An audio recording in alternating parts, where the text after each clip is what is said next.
Hola Bruno, muy buenas, ¿qué tal estás? Hola Juanma, pues aquí estamos otra vez con más una invitación muy interesante. Tú y México, ¿no? O sea que estamos intercontinentales. Sí, sí, nos toca Intercontinental. Nada, me he venido aquí que tengo un congreso, bueno, me han invitado para un congreso, mañana doy una conferencia, no sé cómo llamarla, es que no es entre conferencia y curso, o una conferencia larga o un curso corto, ¿no? Sí, sí, sí, sí. Y bueno, la verdad es que bien, un poco paliza y el cambio de hora y en el hotel con el wifi un poco así que bueno, espero que se Bueno, entienda si se nos corta. sí, nos corta. Oye, cuéntame de Rita Jacinto, que tú la... Bueno, hoy tenemos a Rita Jacinto, que es un fichaje estrella, me parece, porque lo que viene y lo que aporta será muy interesante a los gestores deportivos. Además de una gran amiga que fuimos compañeros en INEF, aunque ella no cursó Ciencias del Deporte, eh, porque en la Facultad de Motricidad Humana hay otras carreras más allá que tienen que ver con el cuerpo. Entonces ella es licenciada en ergonomía, y hizo toda su carrera profesional y también académica, porque estuvo en Londres unos años ahí especializándose, con temas de accesibilidad y espacio. O sea, diseñar el espacio para que sea accesible para las personas.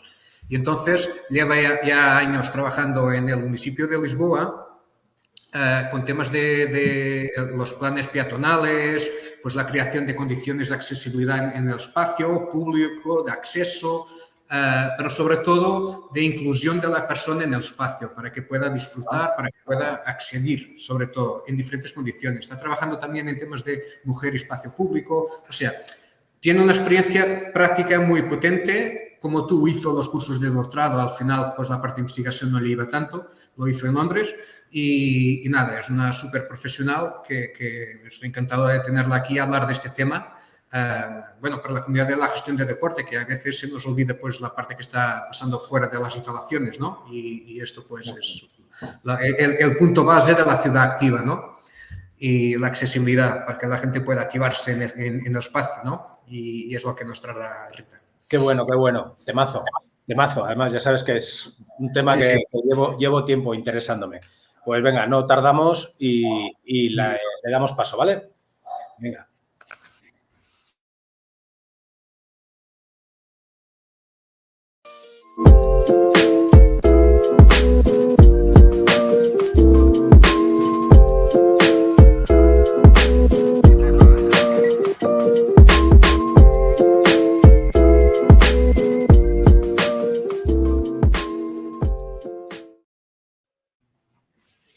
Hola, Rita, buena tarde. Olá, Rita. Boa tarde. Olá, Juana. Olá, Bruno. Obrigada, antes de mais, pelo convite e obrigada, Bruno, pela insistência. Obrigada. Não, nós é que agradecemos, é um prazer ter-te cá e estávamos agora a fazer a apresentação, precisamente a reforçar o interesse daquilo que tem sido o teu trabalho, para os gestores desportivos, que muitas vezes acabam por gerir e estar muito focados naquilo que é a instalação desportiva e de como aquilo que tu trazes, e uma pessoa também com formação na área da motricidade humana, da ergonomia, como tu trazes uma maneira diferente de olhar o espaço, de olhar a atividade física, de olhar, no fundo, a relação entre o espaço e as pessoas e de como o espaço pode potenciar a atividade das pessoas. Estava, enfim, na introdução, a falar desta questão do espaço inclusivo, não é? Portanto, do espaço que procura incluir as pessoas nas suas atividades e nas suas dinâmicas, e que é o que tu tens vindo a trabalhar, sobretudo nos últimos anos. Tu Sim, explicarás melhor que eu, certamente, com mais detalhe, mas basicamente. sim. Bom, aqui duas vertentes. Por um lado, a questão da acessibilidade pedonal, que é o foco do meu trabalho hoje em dia e que vou falar um bocadinho, que tem de pensar muito nas pessoas que andam em espaço público, o que é que as pessoas que andam a pé precisam, mas que se deve também focar muito nas pessoas que nós não vemos andar a pé, nos grupos tradicionalmente excluídos. E porquê que são excluídos? Estamos a ver crianças na rua a brincar? Sim, não? Estamos a ver só meninos? a usar o campo de futebol, fazendo aqui a ponte com os temas mais próximos, talvez, do que vocês têm trazido aqui ao locutório. Nos parques vemos mais rapazes do que raparigas, vemos pessoas idosas, vemos homens, vemos mulheres, a que horas é que os vemos na rua, portanto, pensar em quem anda a pé já, mas pensar muito o que é que as pessoas que não vemos, o que é que lhes falta para se sentirem seguras, e não só seguras, para se sentirem confortáveis. Esse é um lado. O outro lado da parte ativa é que nem toda a gente realmente anda a pé, ou com 2 pés, ou com 2 pernas. E temos de pensar nesse lado das pessoas com diversidade funcional, por várias razões, que também muitas vezes são pessoas que não vemos no espaço público, e como é que podemos adaptar o espaço público para estas pessoas. E o espaço público não é só a rua e o atravessar a estrada, é onde é que eu vou, o que é que eu vou fazer. Vou ao equipamento esportivo, vou ao comércio, vou ao hospital. Portanto, a prioridade devia ser dada às coisas mais usadas na cidade, no bairro, como queiramos entender aqui a escala do que estamos a tratar, mas também o estar na rua, o desfrutar de estar na rua. Não é? Quando eu era mais, talvez agora menos, mas quando nós éramos mais jovens, falando assim de forma geral, o estar na rua não era ir A para B. Estávamos. Podíamos jogar a qualquer coisa ou não, podíamos correr ou não, mas era uma forma de estar. E o usufruir do espaço público e o poder estar no espaço público pode e deve ser uma alavanca também de encontros sociais, também de coesão, também de uma forma de fazer bairro. É um exercício de cidadania também, não é? Como? Portanto, acaba por ser um direito. É um exercício de cidadania também. Claramente, estas coisas todas depois estão interligadas, não é? Se nós não conhecemos quem está à nossa volta, não sabemos que grupos há, nem sabemos como participar, estas coisas depois vão nos deixando um bocadinho mais fechados, menos participativos e tendencialmente, o que eu falar em médias, mas sim, a acessibilidade pedonal, aqui para fazer esta pequenina introdução, entendida como todos, ou seja, todos somos peões. Mesmo as pessoas que usam maioritariamente carro, ninguém voa da porta da sua casa para dentro do carro. Se há coisa que é comum a todos os cidadãos é que todos somos peões. Mesmo que a pessoa tenha garagem, há de haver um dia que a pessoa tem de sair do carro, mesmo para quem usa carro, e vai a pé até à porta de qualquer coisa. Portanto, é uma coisa que é comum a todos nós. Aqueles inquéritos mais tradicionais que dizem qual é o modo de transporte? E parecia ou carro, ou autocarro, ou a pé, ou a bicicleta. E havia sempre uma grande fatia da população que nunca andava a pé. Que estranho! Como é que estas pessoas vão de um lado para o outro? E isto é comum a todos. E é algo que também vai sendo incutido de geração para geração e tem havido uma mudança muito grande. Se olharmos os dados, olharmos à mobilidade, como chamamos, a mobilidade escolar, como é que as crianças e os jovens vão para a escola, a tendência é que cada vez são menos autónomos e depois isto toca aqui muitos outros pontos do desenvolvimento dos jovens, das crianças, vocês até trabalham mais esses aspectos em termos de motricidade, mas que a tendência, e falo do caso de Lisboa, pronto, que é onde tenho os dados mais presentes, a tendência é que, comparativamente há uns anos para cá, as crianças e os jovens vão de forma menos autónoma, portanto, ou são levados de carro, ou são levados de autocarro. Não conhecem tão bem o bairro onde estão, não se sentem tão à vontade, não vão desenvolvendo mecanismos de autonomia, de lidar com o imprevisto, de encontrar um amigo, de, não sei, subir a uma árvore, de fazer um disparate, de lidar com este tipo de coisas. Pronto, e a acessibilidade pedonal devia ser um direito, não é? De todos, e é, mas devia ser mais, como é que eu posso dizer, providenciado por todas as entidades responsáveis, e que está na base de uma série de coisas de cidadania, de desenvolvimento pessoal, social, das crianças, dos idosos, das grandes questões da solidão que tocam à terceira idade, que são transversais em muitos países, principalmente em países da Europa e outros países que têm uma grande percentagem de população idosa, o não conseguir sair à rua, aqui vou abster-me de falar agora das questões habitacionais, de conseguir chegar à porta do prédio ou não, mas o ter medo de escorregar, o ter medo de cair, estas coisas todas contribuem muito para a solidão, para a pessoa não sair, se ficar cada vez mais em casa, falando agora aqui da terceira idade. E pronto, e todos os grupos excluídos que eu estava a falar há pouco, há coisas tão básicas como poder sair para ir trabalhar, para ver um familiar, para ir às compras, para ir ao médico. Uma série de coisas. E estas questões todas da acessibilidade, portanto, isto também parte aqui dos princípios de ergonomia, lá atrás, de quando estudei, que vamos adaptar o espaço à pessoa. Nós queremos, não é que uma pessoa que ande devagar agora vai conseguir correr pela estrada. Nós falávamos no outro dia, ou seja, será que as pessoas que andam mais devagar, por várias razões, têm tempo de atravessar a estrada? Ou será que fica vermelho quando estas pessoas ainda vão ao meio da estrada? Isto é uma coisa que coloca imenso medo e que nós já ouvimos da parte de idosos. E nos percursos onde passamos, todos sabemos onde é que o vermelho é mais rápido ou não. Portanto, são situações que podem ser perfeitamente corrigidas e que pessoas com maior dificuldade de mobilidade terão dificuldade clara a atravessar a estrada naquele semáforo vermelho. E isto até está legislado na legislação portuguesa, o tempo que o verde deve ser dado ao peão. X metros deve ser dado este tempo, mas muitas vezes não é respeitado. Bom, isso já seria aqui outra questão. Mas estas questões todas, que parecem pequeninas questões, são questões muito importantes para o que às vezes são pensados como assim grupos franja, mas todos nós vamos tocar nestes grupos, todos nós podemos ser um grupo excluído.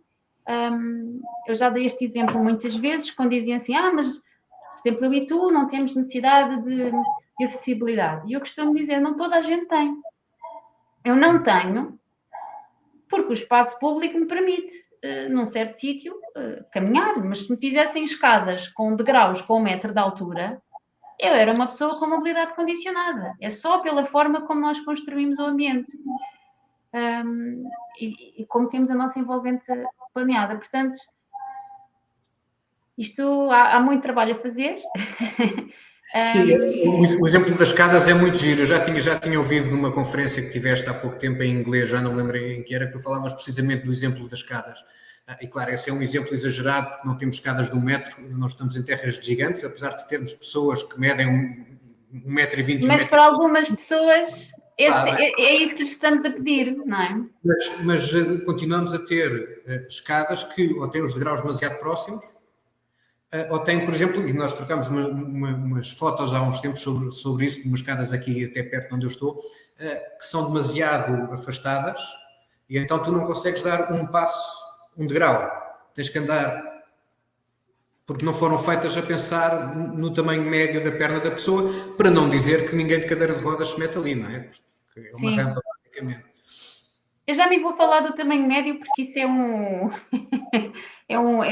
essa pessoa média realmente não existe, ou é completamente a exceção.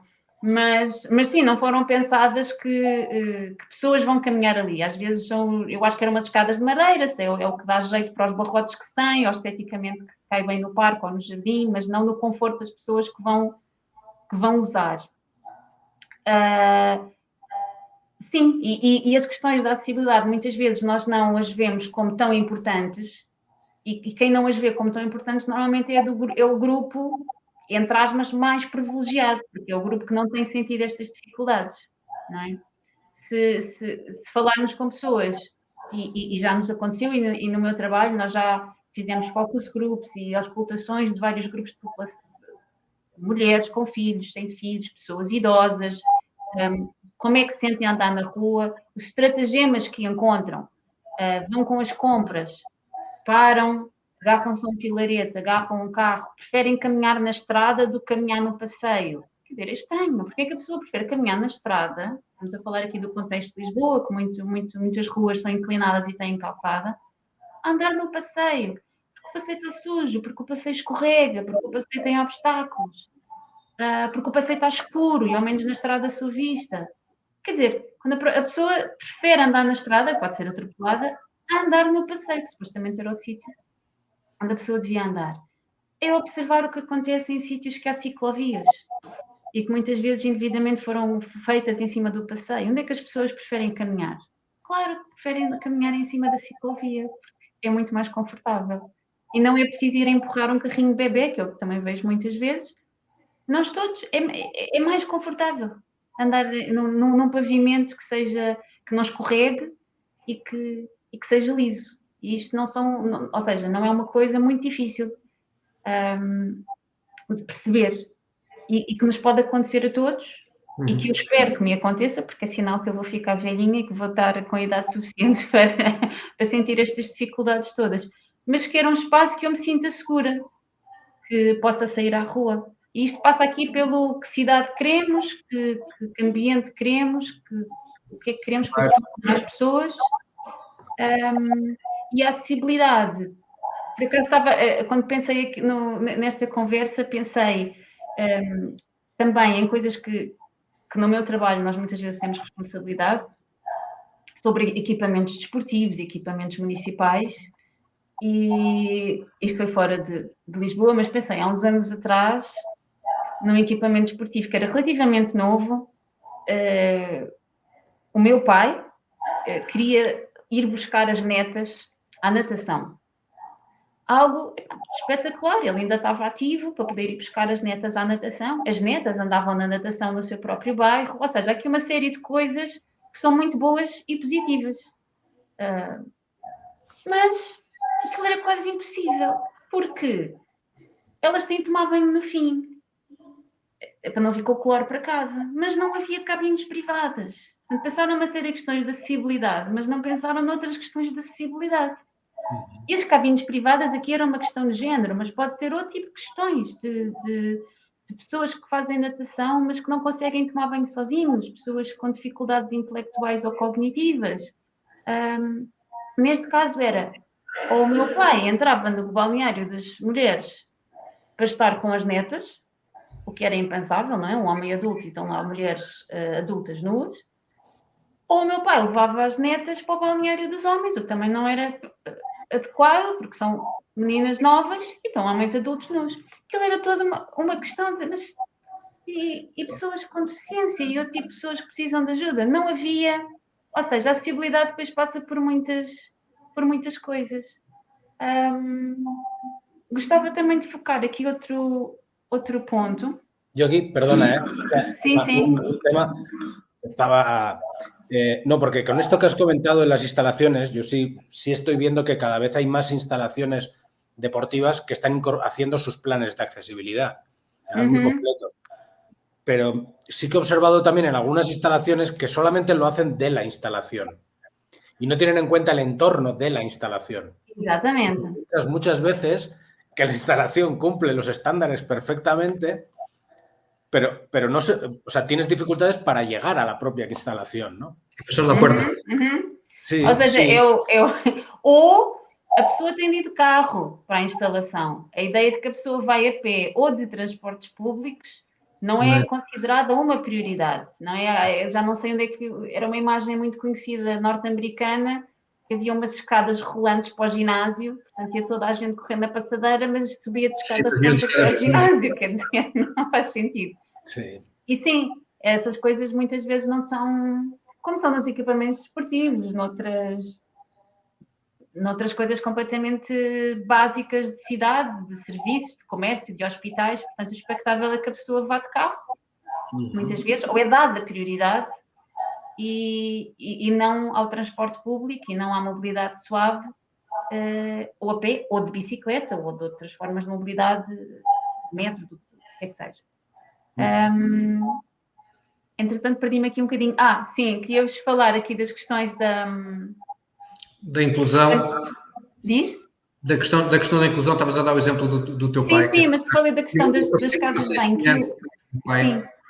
Com as minhas filhas vinham comigo ao balneário dos rapazes. Eram muito pequeninas e era uma situação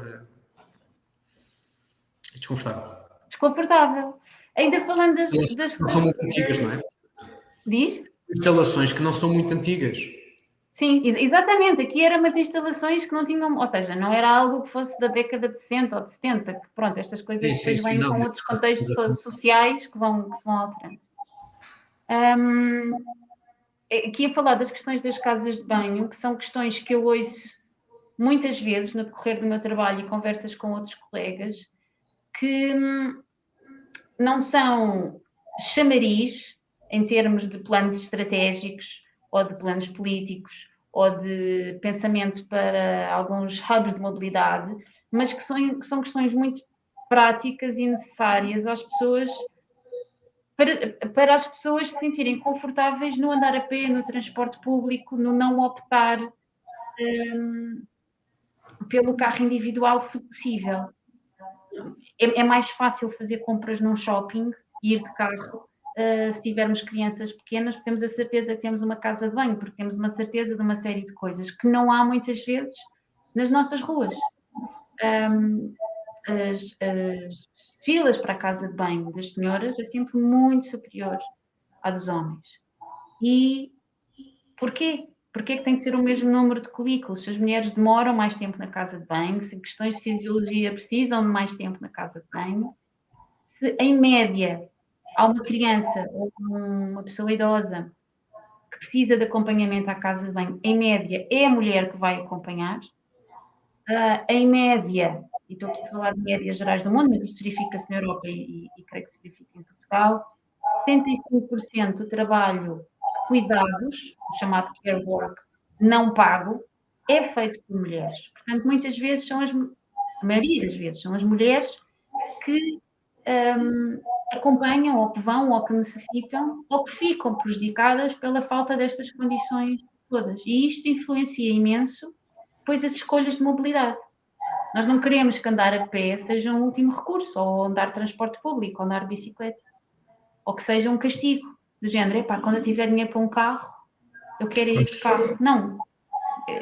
Devia ser um direito, devia ser seguro, devia ser confortável. Aquela questão... Não, desculpa. Não, ia só fazer aqui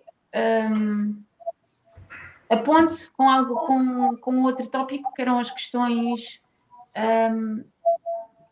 de género, aqui relacionadas com a mobilidade e com a acessibilidade, que também se relacionam muito com as questões do praticar atividade física em espaço público, e vejo cada vez mais, e ainda bem, preocupação de algumas cidades terem parques em que auscultem e conversem com as raparigas de o que é que querem ver num parque desportivo ou num parque natural em espaço público, para não ser o típico, aquele tradicional campo de futebol que os rapazes usam e as raparigas ficam sentadas ao lado, não é?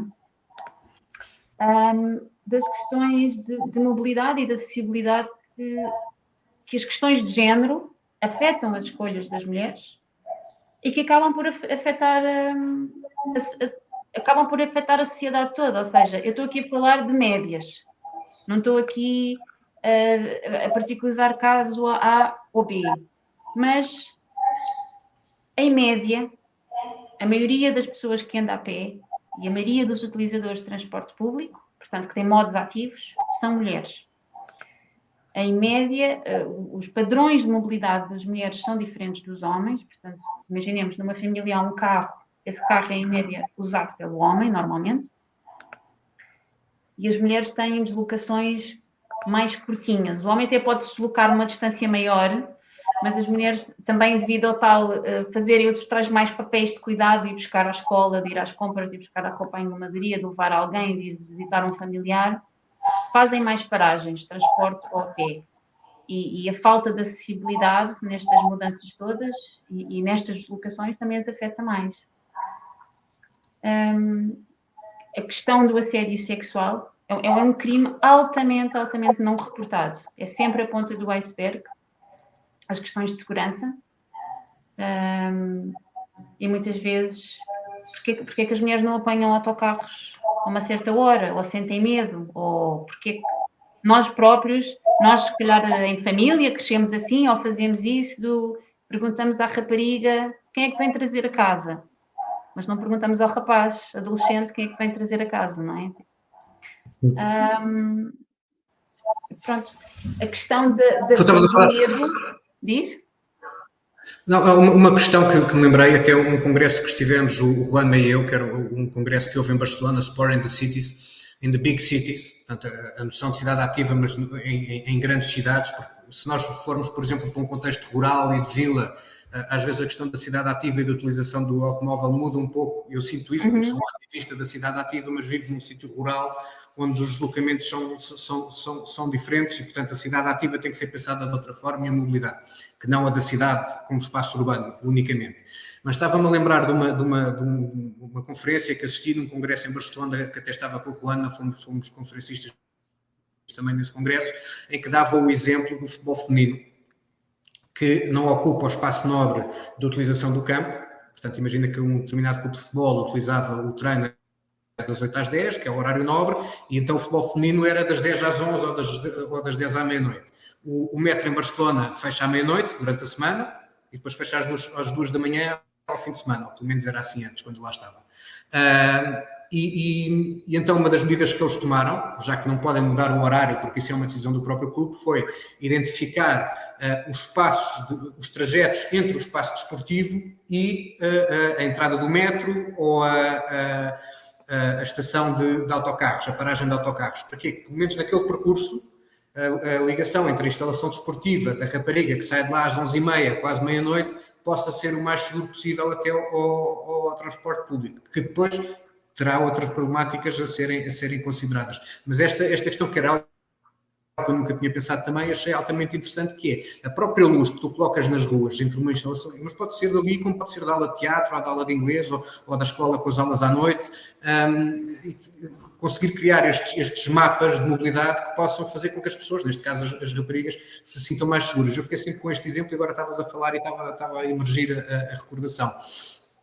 Sim, num dos projetos que nós trabalhámos na minha equipa, que foi o projeto do bairro Pato Cruz, nesse projeto nós fizemos um inquérito numa escola,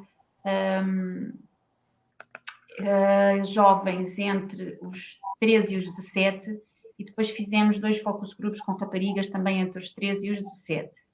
E não é que seja realmente uma grande surpresa, mas ao mesmo tempo a gravidade das coisas é sempre chocante. Quando nós estamos em focus groups, e elas já com 13 anos têm perfeita noção. Sim, porque quando eu faço aquela rua, pegando no que estavas a dizer, Bruno, quando eu faço aquela rua, eu se vier com amigos, os carros que passam se calhar não dizem nada, se eu vier sozinha alguém subia. Se eu entro no autocarro e vejo assim uns homens não sei o quê, eu ponho uma sueta à volta da cintura para não ficar para tapar um pouco as minhas formas femininas ou para tapar um pouco o rabo. A minha mãe diz que eu não posso responder, então para nem ouvir os homens das obras falar, eu quando passo na rua X, ponho os fones que eu prefiro nem ouvir para não responder nada. E isto, quer dizer, quase que se normaliza. É assim, naquelas ruas tu não vais, naquelas paragens tu não vais, naquele parque à noite tu não estás sozinha, quase que se normaliza e quase que entra como roça ali um bocadinho. Uma rapariga respeitável também não faz isso. Depois há aqui umas questões sociais que são um bocadinho difíceis de, pelo menos para mim, de falar, talvez por falta de dados ou ignorância, porque é difícil, quer dizer, também faz parte da minha própria cultura e como é que eu saio dela para avaliá-la, é um bocadinho subjetivo. Eu própria, enquanto mulher, quando trabalho nisto, das questões da acessibilidade e do género, às vezes não é fácil, porque mesmo nós mulheres que trabalhamos neste tema, às vezes falamos umas com as outras, pois é, a gente nunca falou nisso e já nos aconteceram N coisas. Porquê é que nós não íamos para o parque àquela hora? Porquê é que nós não fizemos A, B ou C? Porquê que quase que normalizamos que era assim, que nós não íamos fazer isto ou aquilo, e as coisas entram e é preciso um bocadinho dizer, às vezes, coisas desconfortáveis para se constatar o que está a acontecer, para as pessoas se sentirem seguras em falar. Esse seria um outro tema, que é realmente quando as pessoas depois falam o que é que se faz com essa informação.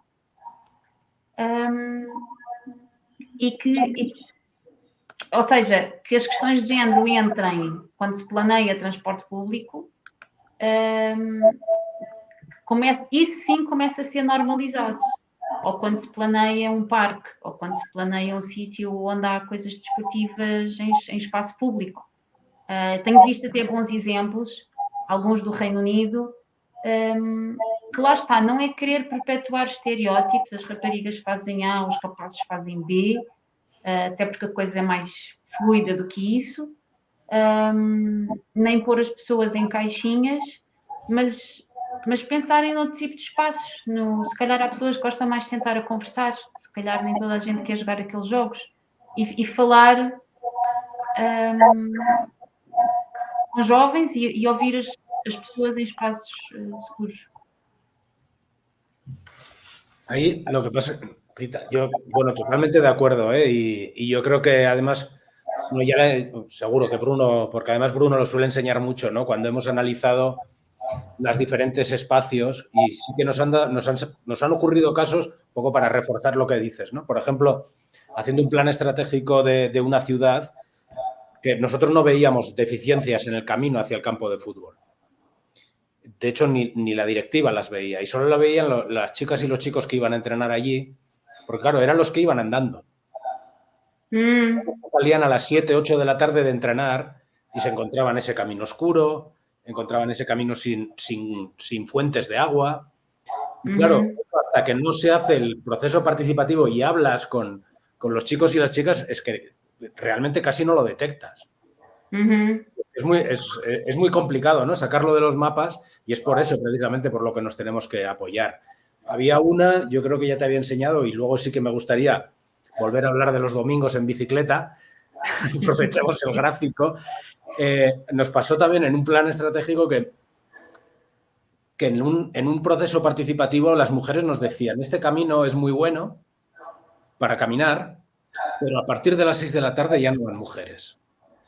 Y claro, observabas luego, porque ahí trazamos, ¿no? con los movimientos de los móviles, y observabas que el recorrido que se le quedaban a las mujeres era muy corto, porque claro, como no podían andar a partir de las 6 de la tarde, porque, bueno, pues al final es inseguridad percibida, ¿no? Entonces era un efecto claro, ¿no? Y ahora ya me doy paso al siguiente y ahí ya sí que quiero que te alargues un poco. Bueno, estamos ya sobre la media hora, pero por ir cerrando. Que ya no es solamente también, digamos, cómo usamos los espacios, y esta es una que igual me puedes ayudar a ver si reflexiono un poco más, sino también los tiempos, ¿no? Los tiempos. Por ejemplo, en este caso ya lo veíamos, a partir de las 6 las mujeres desaparecen. Y teníamos este caso que yo no sé si se ve, ¿eh? No está proyectándolo, ¿no?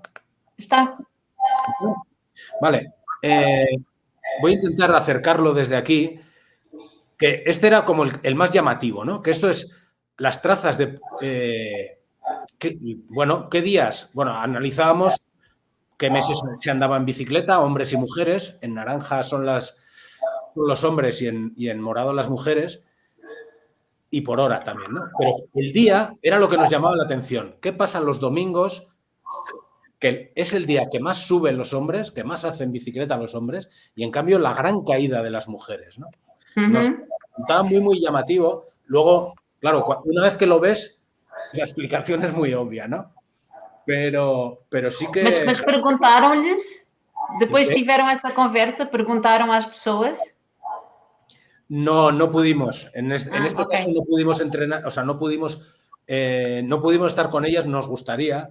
Ok. Pero claro, además es que es un territorio muy grande y esto es además un caso muy, muy, muy concreto, ¿no? Que eran los días y además, bueno, es que era complicadísimo, pero bueno, nos podemos imaginar. ¿Tú qué podrías hacer una predicción de qué puede ser esto? Sim, bom, estou a ir aqui. Tu não disseste qual era a cidade, mas vou supor que é na Península Ibérica. Bueno, si quieres, no, te lo digo, eso de Mira, en Portugal. O de Mira, ok. Portanto, pero es un territorio muy grande. Ok, un territorio grande. Grande, ¿no? Es muy disperso. Sí, esto de un municipio, no solo... Un municipio, eso es. Pero claro, son núcleos urbanos muy pequeños. Y claro, hay mucha bicicleta Mucha de esa bicicleta no es de transporte, sino es bicicleta de ocio. Pero eso casi me da igual.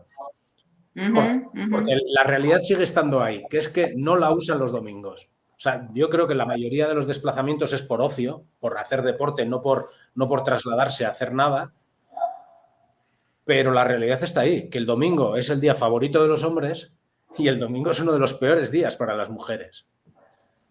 Sim, portanto, olhando aos outros indicadores, que a maioria dos trabalhos de cuidado e a maioria dos trabalhos com os filhos ou com a família ou com a casa cai sobre as mulheres, estou aqui um bocadinho a olhar para outros indicadores, vou assumir que esses trabalhos mantêm-se ao domingo ou sobem ao domingo, porque recebemos pessoas em casa ou vamos visitar familiares, ou há um tradicional almoço domingo de família, e as mulheres continuam nesse trabalho e os homens têm mais tempo livre e, bem, domingo não trabalho para muita gente, portanto eu vou andar de bicicleta, não vou ficar em casa a fazer outra coisa que não me apetece. Uma masculinização da estrada.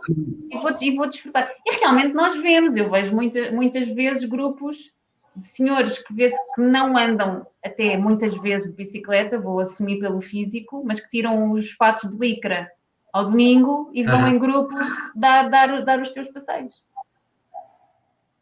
Pode haver uma masculinização da estrada neste dia e a mulher sozinha, estou a imaginar a mulher dizer uma que pudesse andar de bicicleta num domingo, dizer à amiga, olha, se tu não vens comigo, eu sozinha não vou para a estrada. Mais carros e mais homens de bicicleta. Pode gerar interações menos cómodas. Sim, mas nós aqui estamos a falar ou seja, das mulheres que usam bicicleta, aquela é a percentagem de... em Portugal, portanto, a percentagem de mulheres que sabe andar de bicicleta ainda é muito mais baixa que a dos homens. Portanto, também temos, ou seja, já é uma percentagem mais baixa. Portanto, das que sabem andar de bicicleta e das que andam de bicicleta, usam-na ao domingo, não têm essa hipótese, se quiserem fazê-lo, não para ir, portanto, o movimento pendular, mas para fazer o ócio, para fazer um bocadinho de lazer, para conviver, ou seja, mas não estão de todo responsáveis pelo traballo de cuidados. Sí, sí, bueno, y probablemente también la parte del horario, ¿no? tenga algo que ver. Es decir, que al final, bueno, esto muchas veces se cuenta en temas de accesibilidad o transporte público, ¿no? Que pensamos el transporte público, las horas puntas de entrar a trabajar, claro, las horas de los cuidados, que son las intermedias, ahí quitamos mucha frecuencia del transporte público y estamos penalizando precisamente además también a las mujeres y a las personas dependientes, ¿no? Sim. Ia dizer duas coisas sobre isso, que muitas vezes o transporte público, o horário dos autocarros, não sei muito bem como é que é de outros transportes, está associado às férias escolares. Portanto, ainda um bocadinho associado que os jovens que vão para a escola podem usar o transporte público, mas quem usa o transporte público para tudo o resto, no verão, nas férias, diminui bastante a frequência. Estou a falar aqui de Lisboa. Ora, quem usa aquilo no seu dia-a-dia não faz sentido estar associado às férias escolares. Claro. E falo do caso de cidades grandes, no contexto português de Lisboa, muitas e aqui maioritariamente mulheres, que moram num contexto socioeconómico já mais desfavorecido que a média, que vêm da periferia, que vêm de longe do centro, mas que apanham transporte muito cedo porque vêm fazer limpezas nos escritórios e que muitas vezes trabalham das 6 às 8 da manhã, começam muito cedo para fazer esse tipo de trabalhos de limpezas, esses trabalhos todos de backstage para os escritórios e para as empresas depois estarem ativas às 9 da manhã. Apanham autocarros que ainda apanham o horário da carreira da noite, que é tipo de meia hora, de hora a hora. Portanto, já basta ser em sítios muitas vezes que as mulheres não se sentem seguros, porque as paragens não são pensadas por vezes nesse sentido, mas com os horários desfasados do que é necessário. Bem, Rita, Tu deixaste-nos aqui uma série de questões no ar. Eu peço desculpa se falei demais, entrei aqui de rompante. Claro, temos que fazer um locutório 3.0 para focar aqui algumas perguntas que ficaram no ar e que estão a borbulhar a partir da conversa. Pois não houve desacordo. Isto podia ser interessante quando houvesse desacordo, alguém não concordar com alguém. Não, assim, em bom português, há um abre-olhos. Há um abre-olhos, porque é aquilo que tu dizias, é o foco na pessoa invisível. A pessoa invisível não está lá, tu não vês. E muitas vezes não somos mesmo conscientes, não somos conscientes dessa realidade, não é? Não somos capazes de nos pôr nos sapatos de todas as minorias em relação àquilo que é o standard, não é? Que se encontram com dificuldades diversas dentro daquilo que é a mobilidade na cidade e dentro daquilo que é o usufruto da sua atividade, seja ela profissional, de cidadania, recreativa, pessoal, comercial, o que seja. Olha, agradecer-te imenso, foi um gosto ter-te cá, por todas as razões e mais alguma, principalmente por aquilo que trouxeste para partilhar connosco, que muito aprendemos e com quem nos ouve, enfim, a nível pessoal também, como sabes, e ficamos ainda com algumas perguntas no ar para um futuro. Obrigada eu, obrigada. Rita, obrigado y hasta la próxima, que nos quedan preguntas pendientes. Muchas gracias. Obrigada. Chao.